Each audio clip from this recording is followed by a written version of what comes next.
भगवान शंकरासारखा जोडीदार हवाय? मग नक्की ऐका ही कथा. हरितालिका व्रताची कथा. भाद्रपद महिन्यातील शुक्ल पक्षातील तृतीयेला हरितालिकेचा उपवास केला जातो. या दिवशी आपल्या पतीच्या दीर्घायुष्यासाठी उपवास करतात आणि भगवान शिव आणि पार्वतीची पूजा करतात. या दिवशी ही कथा वाचली जाते. आज आपण ही कथा ऐकूयात. भाद्रपद महिन्यातील शुक्ल पक्षातील तृतीयेला हरितालिकेचा उपवास केला जातो. या दिवशी स्त्रिया आपल्या पतीच्या दीर्घायुष्यासाठी उपवास करतात आणि भगवान शिव आणि पार्वतीची पूजा करतात. या दिवशी ही कथा वाचली जाते. हरितालिकेला माता पार्वती आणि भगवान शिवशंकर यांची पूजा केली जाते. भाद्रपद महिन्यातील तृतीयेला हरितालिकेचे व्रत करण्यात येते. शुक्रवार 6 तारीख म्हणजे आजच्या दिवशी हरतालिका तृतीया आहे. वैवाहिक स्त्रिया आपल्या नवऱ्याच्या दीर्घायुष्यासाठी हे व्रत करतात आणि लग्न न झालेल्या मुली चांगला जोडीदार मिळावा म्हणून हे व्रत करतात. या व्रतात सौभाग्याच्या वस्तूचे जास्त महत्त्व आहे.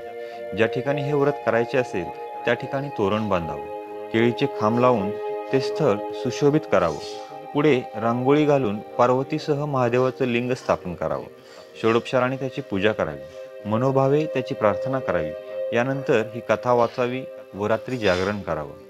भगवान शिव आणि पार्वती सर्व गणांसह कैलास पर्वतावर अत्यंत पवित्र भूमीवर असलेल्या विशाल वटवृक्षाखाली विराजमान झाले होते. त्यावेळी माता पार्वतीने आपले दोन्ही हात जोडून भगवान शिवाला विचारले, हे महेश्वर, हे माझे मोठे भाग्य आहे की मला तुमच्यासारखा पती मिळाला आहे. मला सांगा महाराज, सर्व व्रतात चांगलं व्रत कोणतं, श्रम थोडे आणि फळ पुष्कळ, असं एखादं व्रत कोणतं आणि मी कोणत्या पुण्याईनं आपल्या पदरी पडले आहे? राणी पार्वतीची आशा प्रार्थना ऐकून भगवान शंकर म्हणाले, तू खूप चांगले पुण्य प्राप्त केलेस, ज्यातून मी तुला प्राप्त झालो आहे. ते व्रत म्हणजे भाद्रपद महिन्याच्या शुक्ल पक्षाची तीज म्हणून प्रसिद्ध आहे. हे व्रत जसा नक्षत्रात चंद्र श्रेष्ठ, ग्रहात सूर्य श्रेष्ठ, 4 वर्णात ब्राह्मण श्रेष्ठ, देवात विष्णू श्रेष्ठ, नद्यात गंगा श्रेष्ठ, त्याप्रमाणे हरतालिका हे व्रत सर्व व्रतात श्रेष्ठ आहे हे मी तुला सांगतो. पूर्वजन्मी हिमालय पर्वतावर हरितालिका हे व्रत केलंस आणि त्याच पुण्यानं तू मला प्राप्त झालीस. तू लहानपणापासून मी तुला प्राप्त व्हावे म्हणून मोठं तप केलंस. 64 वर्षे झाडाची पिकलेली पानं खाल्ली. थंडी, पाऊस, ऊन या तिन्ही ऋतूत हे तप केलंस. दुःख सहन केलंस. हे तुझे श्रम पाहून तुझ्या वडिलांना फार दुःख आणि अशी कन्या कोण्यास द्यावी अशी त्याला चिंता पडली. इतक्यात तिथं नारद मुनी आले.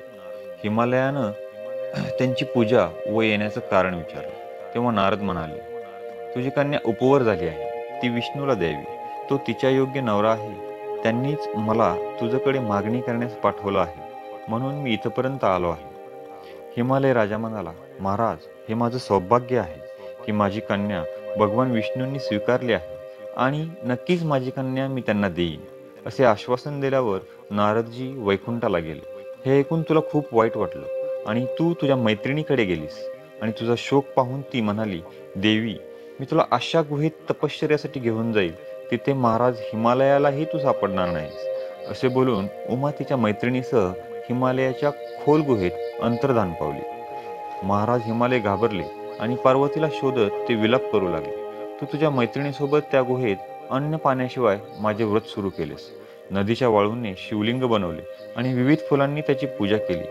तो दिवस भाद्रपद महिन्यातील शुक्ल पक्षातील तृतीया तिथी आणि नक्षत्र होते हस्त.